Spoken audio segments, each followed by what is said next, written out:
All right, this is episode 4 of the Coach Mo Golf Show, and I am beyond excited to have special guest Dottie Pepper back. She is a Furman alumni, big Furman fan here myself, so I love to have the Furman crowd on. 17 professional wins, 2 majors, author, CBS walking analyst. I mean, you've done it all, it seems, in the golf world, Dottie. So very, very privileged to have you back on the show. Yeah, I'm glad to kind of revisit some of the things we did in the previous sit down and talk a little bit more maybe about television and you said you've take a deeper dive into the book and we'll go there. Yeah, the book has been phenomenal, and I pulled some quotes out that I loved from you, and I think it's really cool because I don't know if some of the art of this is lost now with the technology, but like handwritten notes, there's something special about it, and for you to have saved all of those and turned them into a book, I know you did that during COVID, but that, I mean, it's just incredible. And someone like me, I love reading that kind of stuff. And not only that, just the little notes he gives you, like as a professional.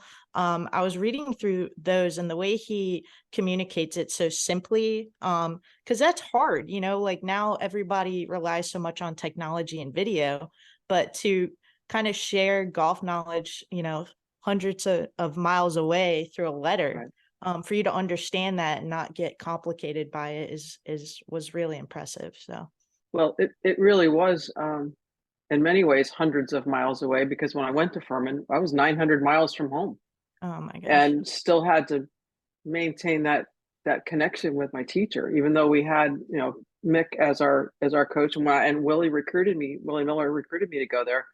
I had to rely on my connection to Mr. Pulver to uh, the continuity of how I learned to play the game, how I learned to compete, all of that, and I managed to be able to keep that kind of stickiness together through old-fashioned pen on paper with him. And for him, typewriter was his preferred way of communicating in that way. So I was really darn lucky to have somebody that was in my camp that way and for that many years. Yeah, and I mean, you go through, there's so many times, I mean, in your book, social media posts, like you're so grateful for your connection with him. Yeah. And one of the quotes I pulled from the book, you said, this was a letter you wrote to him. You said, "You've taught me so much more than I could have dreamed possible. Wisdom and knowledge, love for the game, how great it is, win or lose. I've realized in golf, like anything else, you'll only get as much of it as you put in." And down the road, he wrote back to you, and he was mentioning the book 30 Years of Golf by Sarazen. Yeah. And he says That came to me twice, actually. He made me read it when I was in high school, and then he sent it to me again when I was at Furman. oh, I really? remember, I remember going to the post office box 27934 and having the little slip in there, and going around the backside of the post office area and in the student center, and it was like, oh man, this must be some really important stuff in here because he's making me read it twice. Yeah, and you wrote, it uncovers the mental drive that separates a champion from a runner-up. And so my question to you is, what's your stance on, is that mental drive that separates the champions from the non-champions, is that innate? Is that something that can be coached? Is it something that can be developed? And for someone like a Mr. Pulver who played such a significant role in your development in your life, what if you didn't have him in your life? Would you have learned some of those same lessons, or where would you be now if you didn't have him mentoring you Yeah, like that? I grew up in a very competitive household. So I think a lot of it was just in my DNA. My Yeah. my mother, a perfectionist, my father, former baseball player at the highest level, and he took up the game. So the translation into golf was there, but I think there was a predisposition to being competitive and having a mental makeup that was pretty driven Right. and wired to succeed. Anyway, whoops, sorry about that. Oh, you're good. uh, so, but I do think it can be there's an advantage if you come from a atmosphere and environment like that. I believe uh, it always has to be managed, and I think it has to be polished, and it has to be massaged so that it becomes a positive aspect of your development of your success or failure, because we fail a lot more in golf than we succeed. Sure. Something that I think it will always need to, for me, I mean, I'm still working at being a perfectionist and Yeah. expecting probably more from others sometimes that they're capable of delivering. Sure. So I believe that there's, in my certain situation, it was definitely inborn. Uh, do I think everybody's wired that way? No, but I think it can be coached in.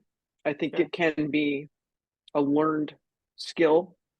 Um, and I think it's important to remember. My dad told me this really early on, that even your teammates, unless you are standing over a putt for the entire team to win the tournament, they're probably not really pulling for you all that hard, because it could be like you're in a position to get a top 10 so you don't have to go to qualifying and everybody else does.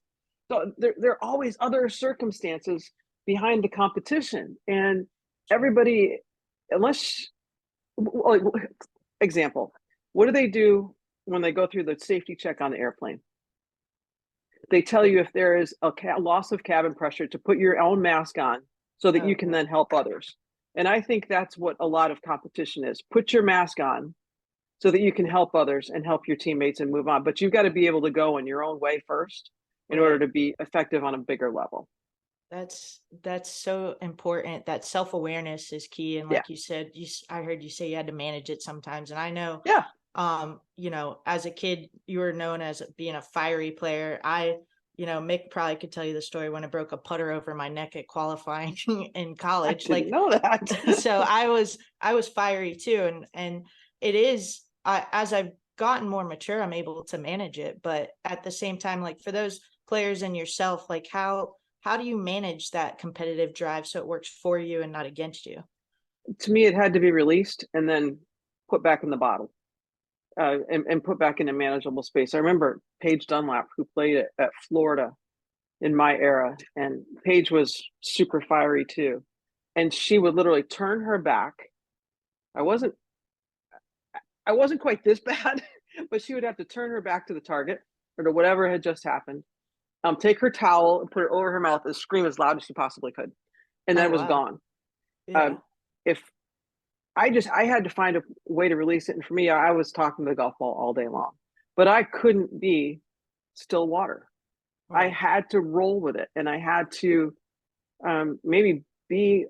I had to be on edge to play well. I just couldn't go out there and go through the motions, and that was part of the signals for me when it was time to move on to the next level after a couple of surgeries, and realizing I was pretty burned out, and really needed to start thinking about what my, what plan B, what the next steps might sort of be. But if I had to be on edge and then be able to manage it. And for me, it was to get it out and then get back into going forward. Yeah, that's productive if, these juniors can learn that at an early age. And for Yeah, myself, I think a lot of yeah. it takes maturity and experiences. And sometimes you don't know, like you're so focused on what you're doing, you don't know what it looks like on the outside of how, No, no it question. appears. And so you're just trying to do the best you can. But Yeah, and um, and I think it's even more so in golf because it is such an individual sport, and then you put it into a team atmosphere, and it becomes a little more complicated oh yeah. because you're scoring, you're scoring on your own, but then you have the team element to it, so it does become a little bigger challenge. Yeah. And speaking of challenges, through reading your book, it looked like you were writing Mr. Pulver a letter, and I think this is from 1985. And you said to him that I'm striking the ball well, but I'm not scoring the way I should. And I think you threw up some mid 70s rounds. Mm-hmm. Um, but you ended up finishing second individually in the NCAA that year. So how did you make that shift from, hey, I'm doing all the right things, I'm beating, I'm striking the ball well, but I can't Mm-hmm. score? What was that shift for you?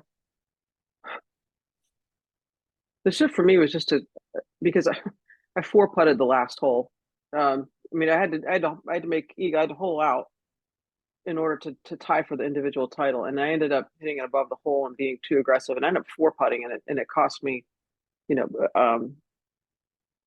in that manner. I mean, it didn't cost the team anyway because we had a pad on our finish, but it just became part of the learning process of what does your body go through when you're in that position. So for me, as I started to evolve and learn, getting more under the gun more often, my heart started to race, and I could feel it in my carotid artery, and my hands would sweat. So I had to have that towel close by, and it was a cold sweat. So I had to know that that was going to happen, and I knew that this was going to happen. I was going to start to feel a thump right there. And once I acknowledged that and understood that it was going to happen, the world changed. Right. Absolutely changed, because now I know that I'm in it, I mean it, and I can manage it. Yeah. And it's the excitement because that's what you're working for. You're Sure. working for those moments. So you're, Yep. you know, a lot of kids are getting scared, or not kids, but you know, any player of any caliber, Sure. they get scared, and I don't know if it's they don't feel like they can seize that moment, or you know, the self-doubt, all those negative Hmm. thoughts come through your head, but just reminding yourself like this is what I worked for.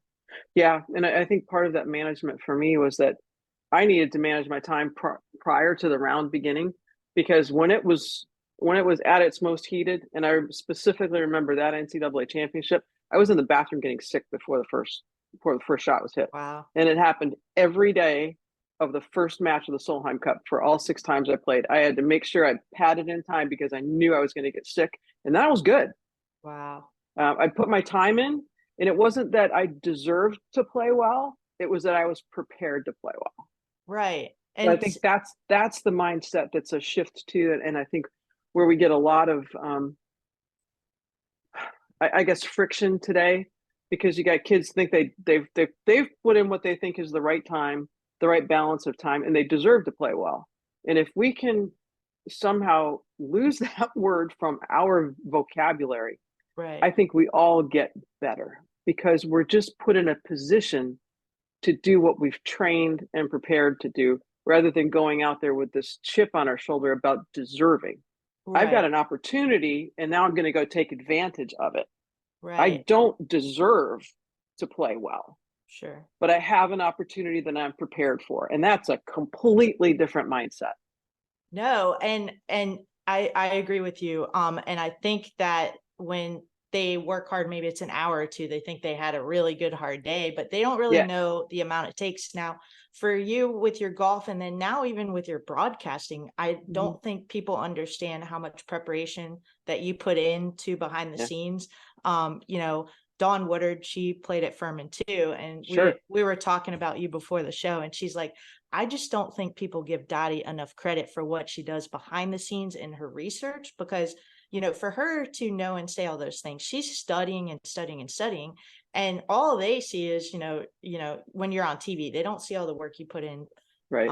behind. So let the audience know, like for golf, when you were growing up, junior golf, college golf, like what did your week, like that time, like how many hours are we talking you put in? And then now with broadcasting, how like the Masters, when do you have to start prepping for the Masters?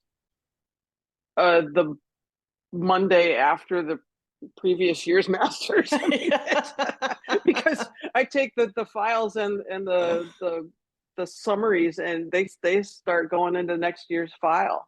Yeah. I have literally a time to download every week, because everything that's in my yardage book, the notes that I've worked at, go into Dropbox Wow. according to tournament, according to year, according to day, so that I can go back and continually use my own library. I've done the work. I want to keep that. So Wow. it never really truly ends. I mean, I read golf articles every day of the year, and if they are of any bit of use, they go into a file, and then I'll start weeding them out as we get closer. If somebody doesn't keep their card, if it's just a really good human interest story, I'm going to keep that. But that stuff, it never ends. Even though I have basically, I have very much a photographic memory. If I can write it, read it, and store it, it's going to come back a lot faster and be a lot more useful. So, um, I do think one of the biggest development hurdles that players cross, and the sooner they can do this, is that not put an hour meter on preparation. It's being efficient and getting the most out of my time, because we all did that. Well, I was out there all day, but I was yakking it up over here, and I took that lunch break, and I really wasn't. I was just screwing around for this amount of time. The more efficient you can be, it also lets your brain be fresher for longer. And I think that's part of my preparation now. There'll be times I'll tell my husband, "Hey, I'm going in the hole, and bye for now." And get in there and grind for whatever it takes to get comfortable to do this, and then come out and be fresh and ready to go for it. Because I think that's really using your energy to the best ability. That if you can be Right. most efficient about it, cleanest about it, that you're going to get the most out of it.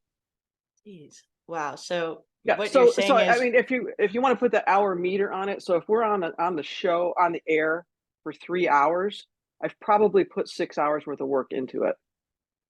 that's But what doesn't go on the air, and it's that much of what I've worked on that actually sees real airtime. But it becomes, like I said, my own library, my own resource, because I'm not really letting it go. I'm hanging on to that. I've got notes back from when I was doing studio stuff at ESPN in 2014 was my first master's with ESPN.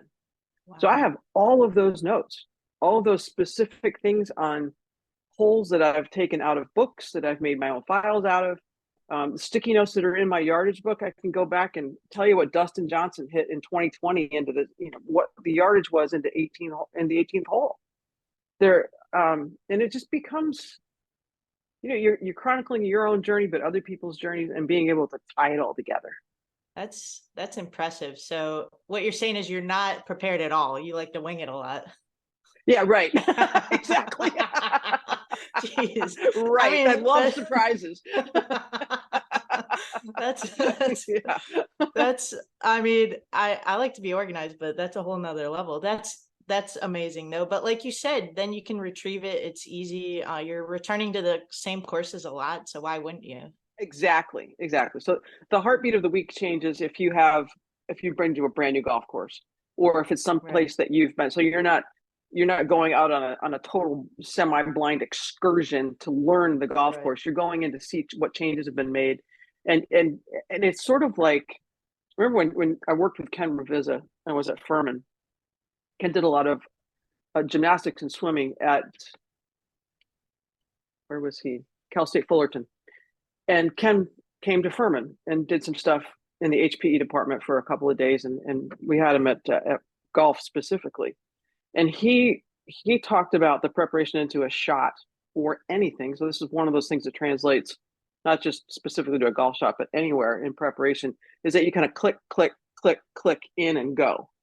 And that's kind of how my week is now, because I start my clicking on Wednesday afternoon. I started to download stuff from the tour that's coming in about the field, the golf course. I'm looking at the weather patterns leading into the weekend, because that's always going to impact what I pack too. So that has to be Oh yeah. part of all that preparation. And then by Thursday afternoon, when I actually sit down and watch the show, I'm an appointment watcher most of the time on Thursday and Friday afternoon, because I think it's starting to build the story, and it's going to continue what we talk about in theory anyway, unless somebody blows up or runs as a rabbit on Yeah. Saturday. So it's that click click click thing that I learned working with him, back in the mid '80s, and it's just continued in a different place, but still super effective. Gosh. The Masters is incredible. I've gone the past few years and I like to go during the practice rounds Yeah. because you can just see like I don't know. It looks fake like how beautiful it is. It's So what was the thing that perfect. surprised you the most when you went the first time? The first time was probably the hills because you can't really see it Yeah. on TV, and just walking it, because like when you watch on TV, even the greens, that just doesn't convey the undulation that's actually there.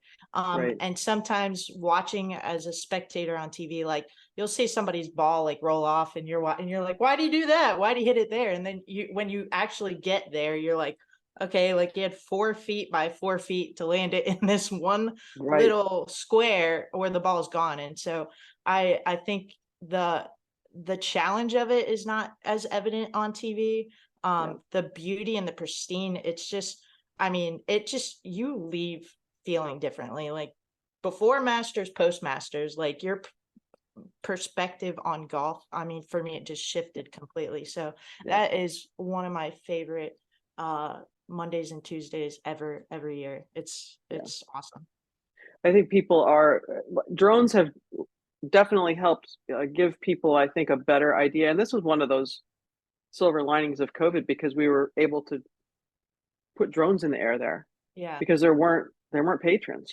And it was okay, so this is a chance to do something different. It's how I ended up on the ground in November Yeah. of 2020. It was a chance to do something different, and maybe we can get a little bit better in this opportunity. And then, by the way, turn it back around in 5.5 months. That was crazy.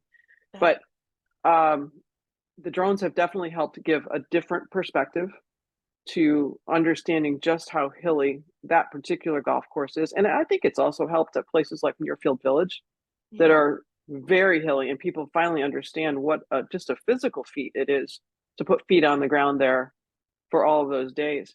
Yeah. But you brought up a great point about the margins of how you have to be so perfect, or just so precise. Maybe not perfect, but precise, because there are ways to use those slopes that you talked about to help you get balls close to holes. You don't need to chase every flag straight on in a straight line.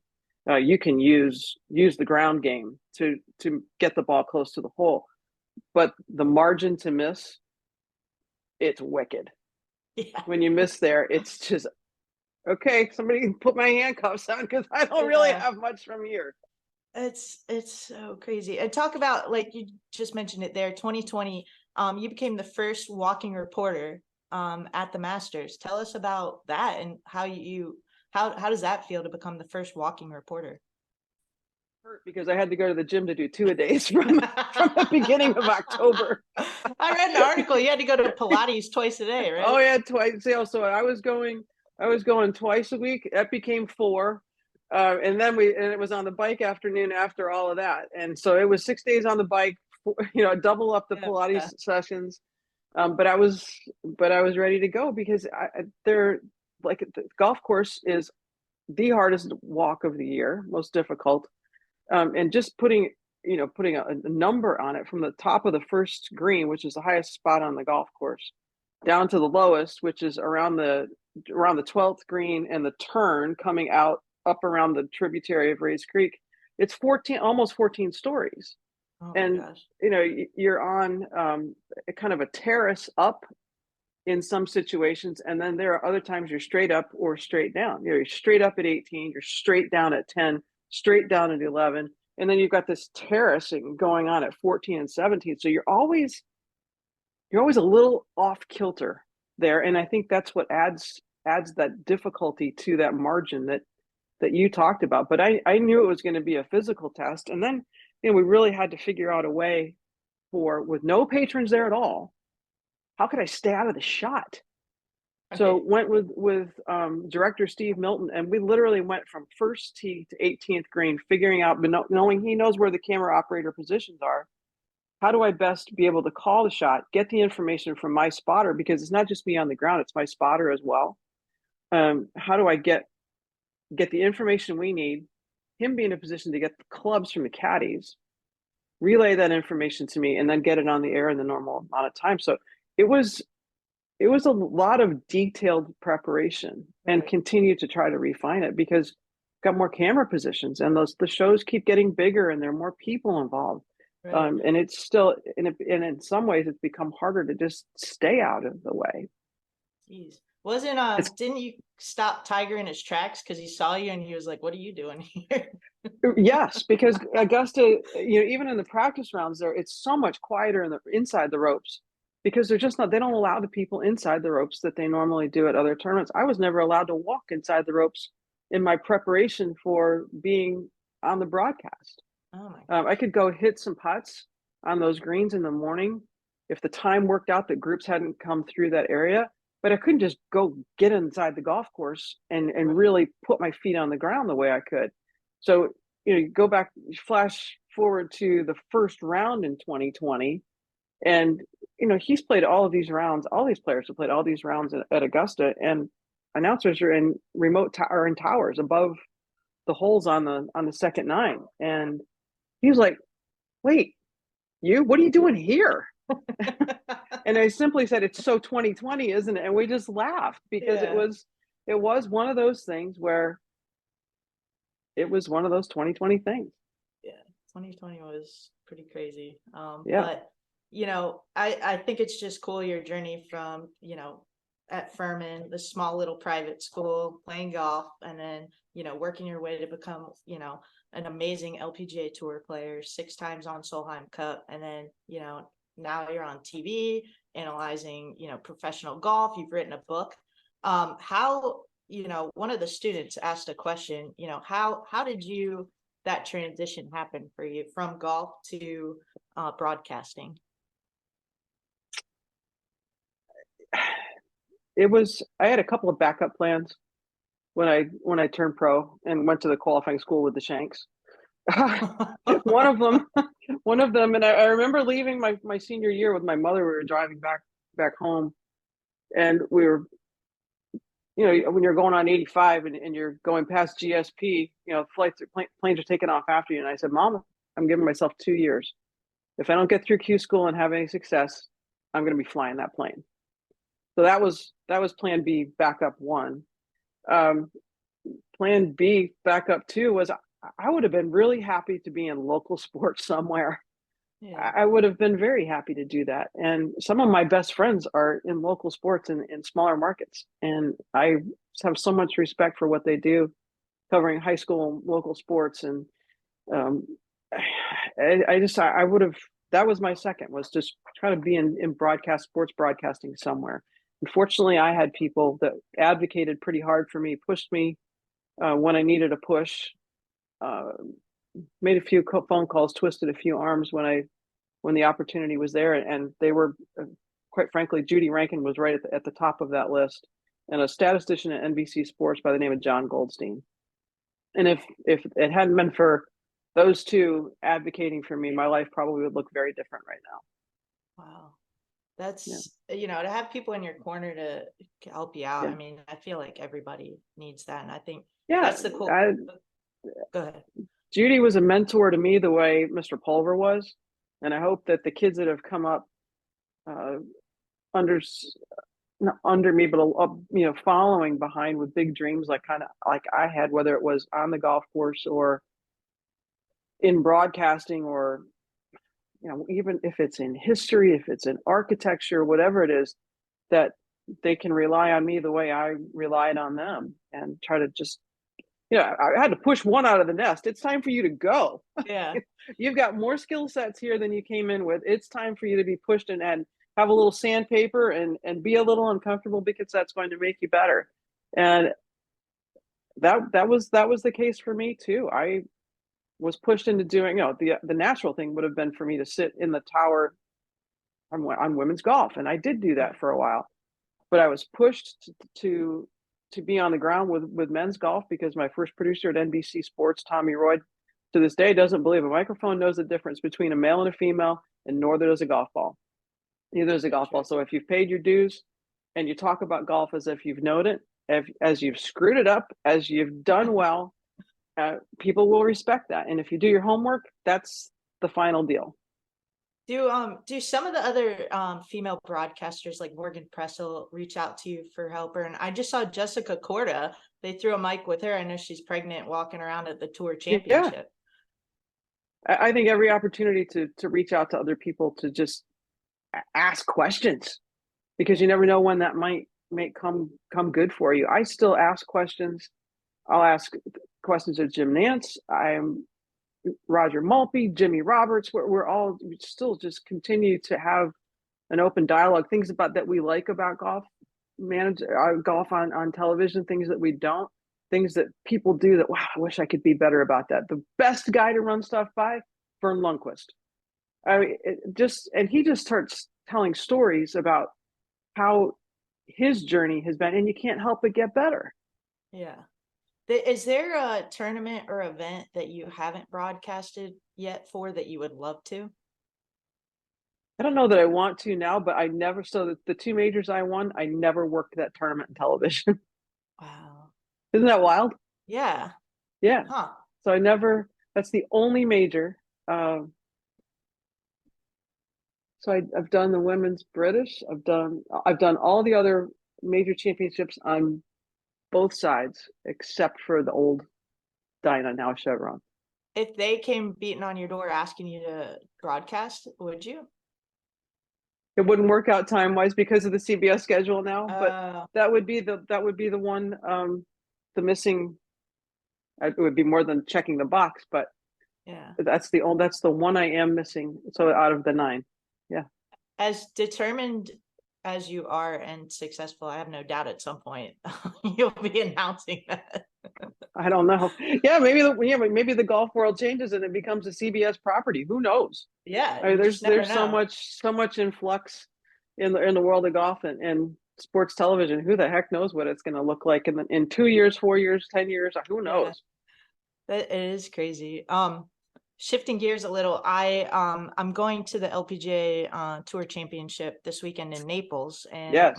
my buddy Brett Letter, he's a tour coach, and he coaches world number one Lily Avu right now, and Hmm. What a he year! My gosh, what a year! I know she's got 4 wins, 2 are majors, and Yeah. she at one point was going to quit golf completely, Oh. and came back. And so the question that they asked for you is, what's your perspective on being ranked number one and advice to stay there? So I was actually the first woman to be named world number one. Ping came out with the world rankings for the very first time in women's golf in September of 1992. I, like Lilia, had won 4 times. It was at the Women's British Open, which was the week before the Solheim Cup at Dalmahoy, and I felt such enormous pressure because, well, that means I can't hit another bad golf shot again, right?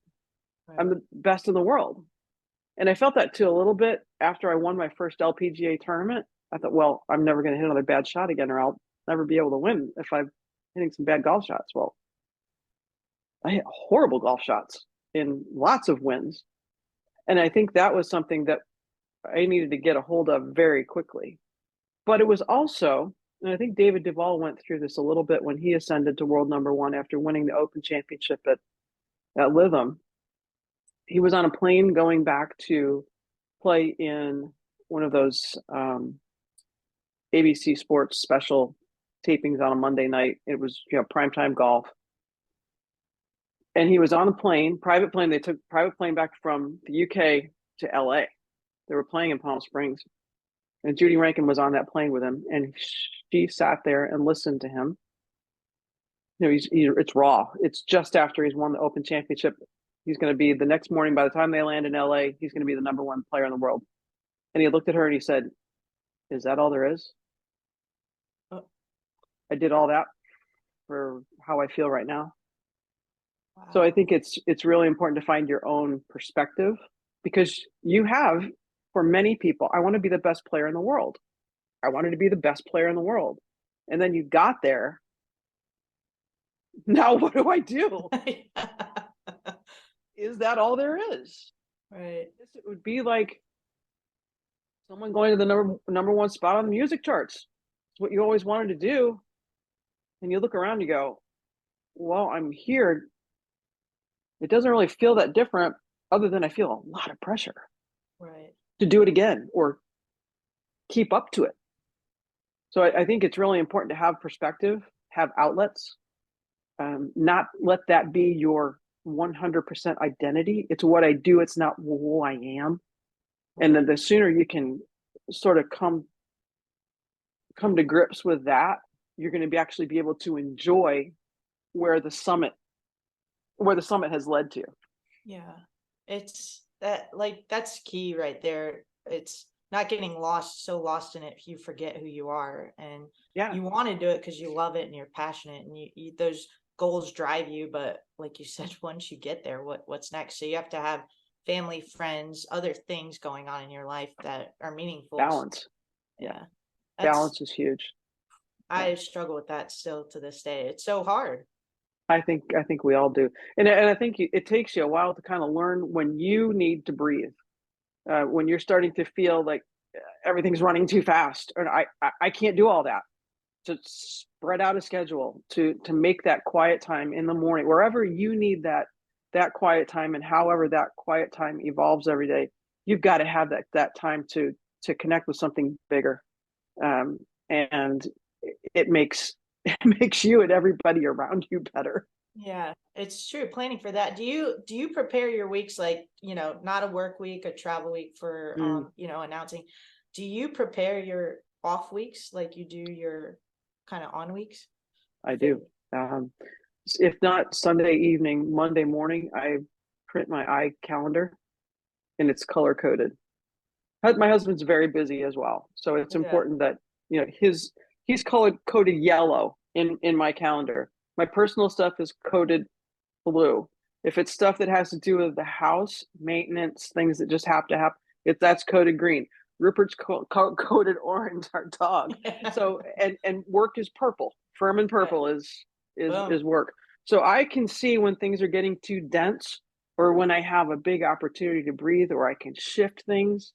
But that schedule thing is a really important thing for me, for us, and I think it's helped me get that balance, because I can see when things are too jam packed, or I haven't left enough time in there to have a little flexible confidence, or to kind of look forward to a day that, wow, there's nothing there.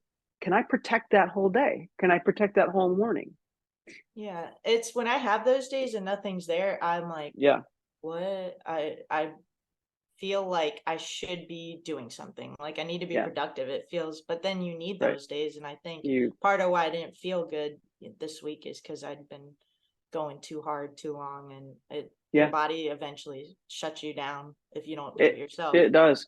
I know when I get to that point, I feel like I have a rock on my chest, Yeah. and I can't breathe deeply, and it's just time for me to say, okay, I need to shift a few things. I need to kind of just quiet my mind a little bit. And sometimes I think you get over peopled even. There's Oh yeah. just there's so much stimulation, and there's between the phone and the computer, and music's on all the time, and I haven't dug it. My friends at work know that when I've started to get a little anxious, I need to go home and get my hands dirty. I need to get in my garden and Yeah. just shut it off and do something where I can reconnect. And that's why I'm kind of careful about that even during the weeks that I'm on the road. But I've come home on Monday, and by Monday afternoon the laundry goes in, and try not to eat out on Monday if I possibly can. Have good food in the house before I leave, or pick something up on the way home. But Tuesday, man, it is a day to put the stuff in the Dropbox, so that my yardage book is done for the last week. Unload the new one that goes in my Furman yardage book that Right. I'll carry with me, the cover for it, and then it's time to really take some time and unplug, and maybe plug in my hands into the dirt, get on my bike, put the canoe in the water, whatever it is. Um, just go do something that lets your mind just be still.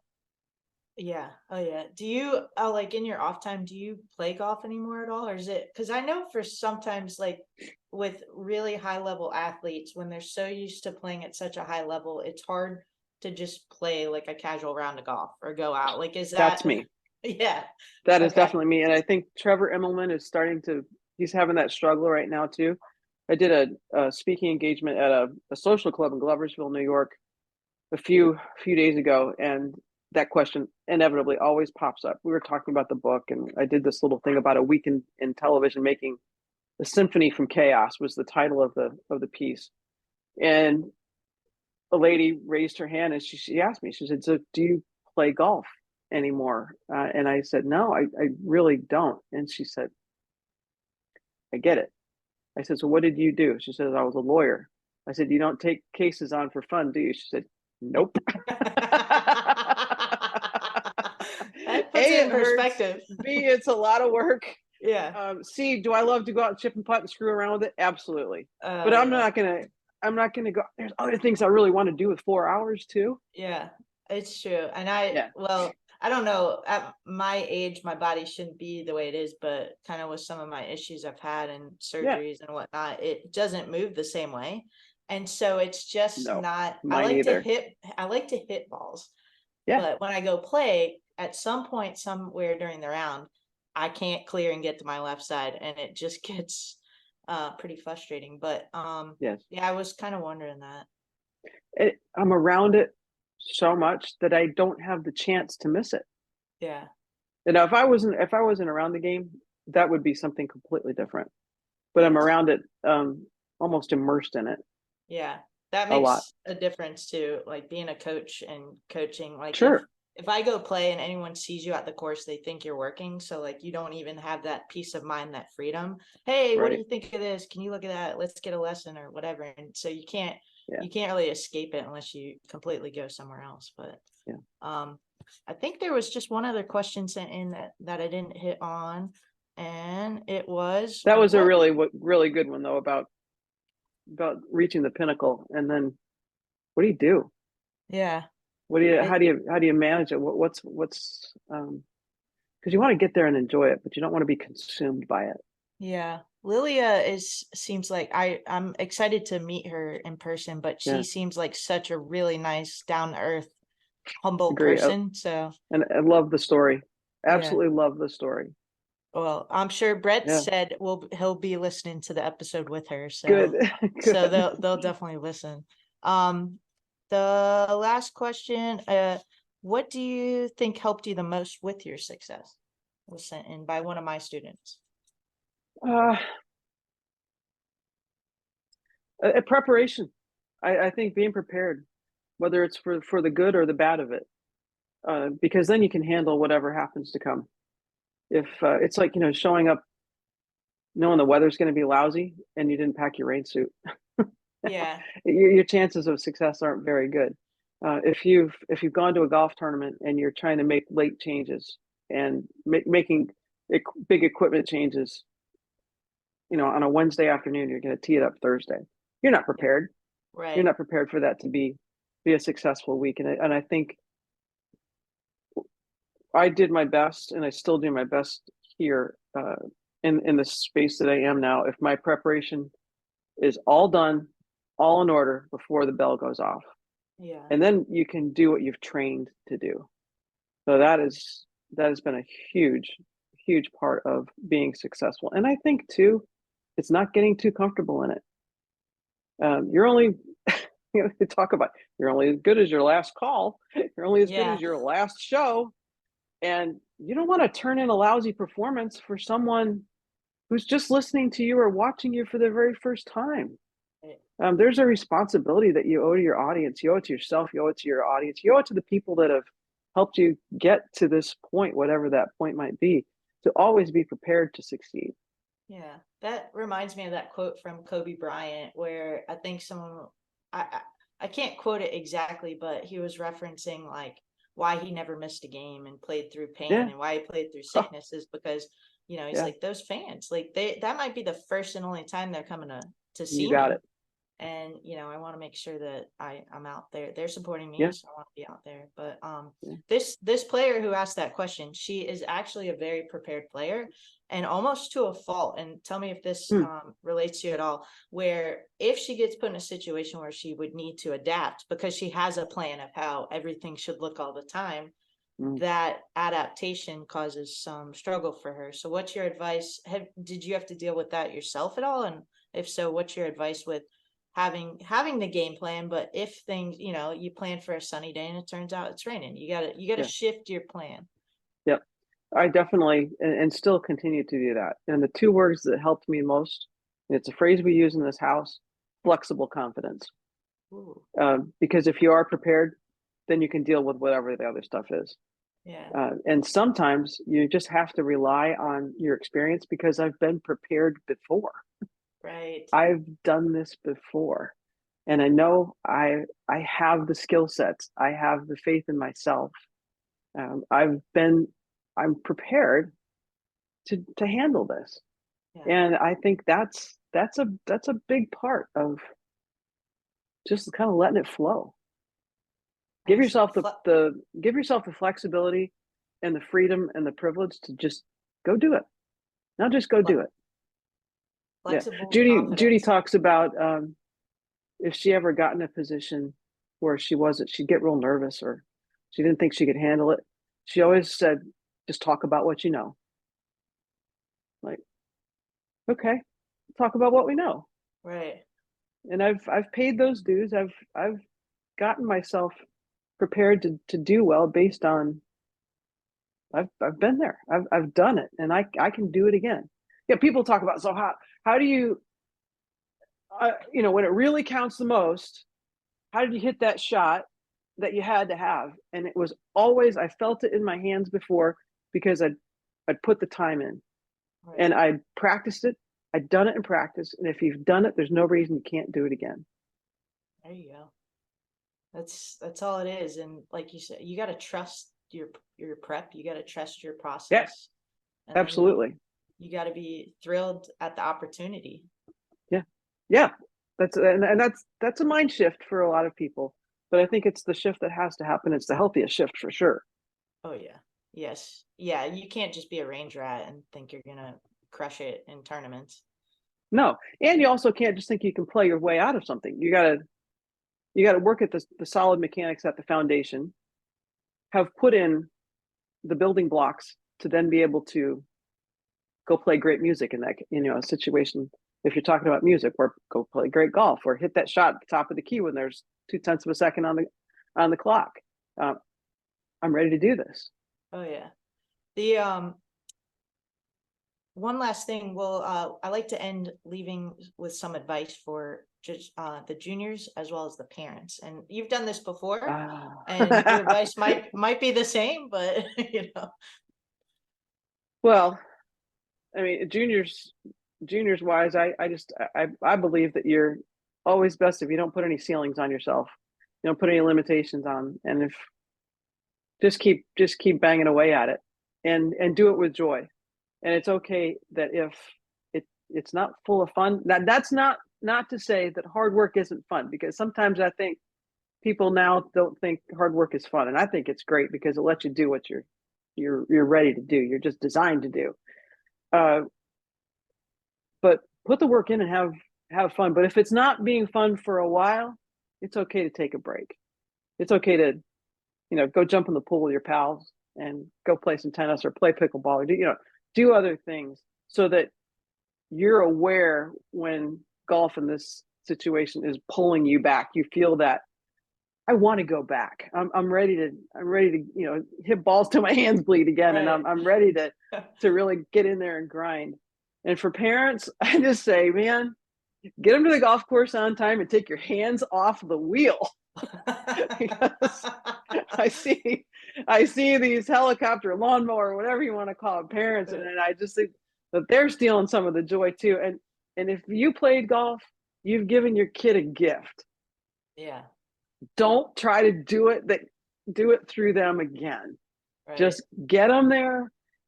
If they put good equipment in their hands, get them good help, and just take your hands off the wheel and sit back and enjoy it, because there are so many things you and I both know that golf opens doors, and it opens connections. And it's not just about going to college. It's not just about maybe playing professional golf. It's a lifetime network. And if you can keep that in mind, and sometimes that's really hard, everybody turns out a lot better and a lot less stressed. Yeah, it's crazy. And golf, like you said, it just opens so many doors. And I'm kind of working on a new project outside of my work for girls golf development. Yeah. And it's just cool, and the amount of people who want to help with it, and it's just amazing. And people that you haven't even talked to in years, but just through golf or know through Furman, they're just like, oh my God, absolutely, I'd love to do that. And so it's really, really cool. And I'm obviously a proud Paladin. Yes, I know you are too, but it's I think Furman just opened so many doors, and the connection, that family kind of feel of it. There's no reason like you have to come on my podcast, but you know what I mean? Like, you have accomplished so many things, You And I hunted just, me down. You hunted me down. I know. And I'm But like, I'm like, Mo, stop it, stop messaging me on Instagram. Use my cell phone. I know. I was like, I don't like to bug you on your cell phone. But I'm always so privileged to have you on, and I think a lot of it is, that Furman connection, and I don't know other schools that have that kind of community, if they Yeah, do. it But is a big community, and on lots of layers across lots of generations, and I think too, golf, for whatever reason, I haven't quite figured this out yet, and maybe it's because there's an accountability in golf that people respect, but I do think there's a network, there's a family, there's a community in golf that is easily translated, and it's got a lot of sticky, gluey stuff yeah, to it that yeah, people, they recognize it, that you are accountable for what you've done in the game of golf. You have to sign for that number every day, and that creates a really good place to pull resources from, and you just see a connection, whether it's I went to Detroit last weekend and spent some time with Zach Williams and Toby Mack. And what do these guys do when they're not putting out great music? They're playing golf. yeah, They're completely hooked on the game. And it is a common denominator flowing through that tour, whether they're at a golf simulator in South Dakota and going back after the concert and renting it out until 1 o'clock in the morning, or they're right, finding some little 9-holer to just go get outside and be active and be around the game for a couple of hours in the afternoon while everything's getting set up and before sound checks are going and before meals are served. And there is a bond about golf that's just, I think, different from any other sport. yeah.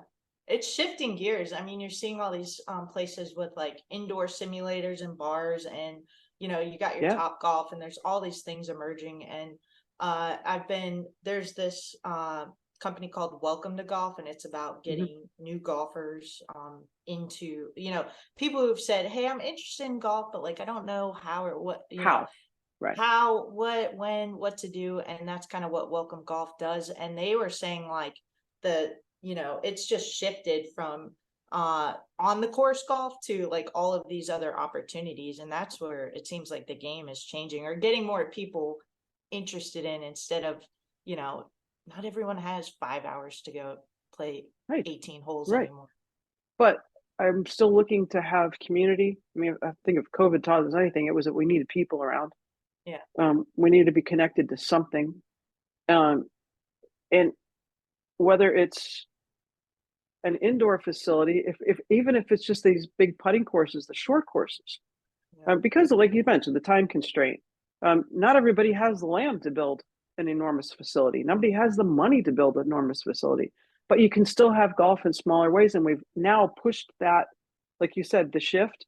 There are more people picking up golf because of non-green grass situations than they are green grass situations. So that is your Top Golf. We're getting ready to open a new golf, uh, basically 24/7, I guess, if you wanted to rent it out, whatever, here in Saratoga. Wow. It's out of 28,000 people. And there is going to be, it's called Bunkered. And you'll be able to, you're going to be able to go get lessons. You're going to have a golf experience. There's food and beverage, music. It's all right there. It's golf. Yeah. That And makes that it fun. translates, it does make it fun. And that translates to, I mean, in our area, maybe going and playing at the par 29, the short course. And right across the street, there's the big course. There's the 18-hole championship golf course. So it's just building blocks.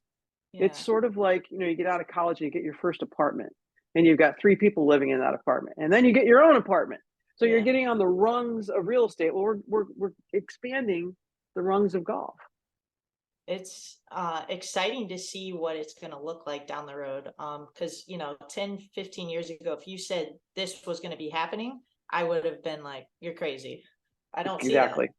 No, But I think with COVID and everything. So but Dottie, it's been awesome to have you on and just talk with you about golf. And I enjoy this immensely. So thank this you was so great. much.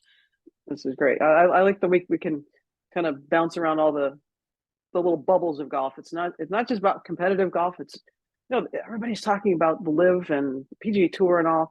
And I think it's just really important to remember that that game of golf is healthy. Oh yeah. And there might be strife in parts of it, but the game of golf is healthy and it's growing, and that can do nothing but good. Yeah. Oh yeah. I didn't ask any questions about Live because I didn't know if that'd get y'all fired up. So. Me get fired up now. That's a whole. Actually, there's not much to get fired up about right now because we just don't know what's going to happen. So we have to do something that I'm not very good at, being patient. I have to be patient to wait for all this to fall out, right? We all do.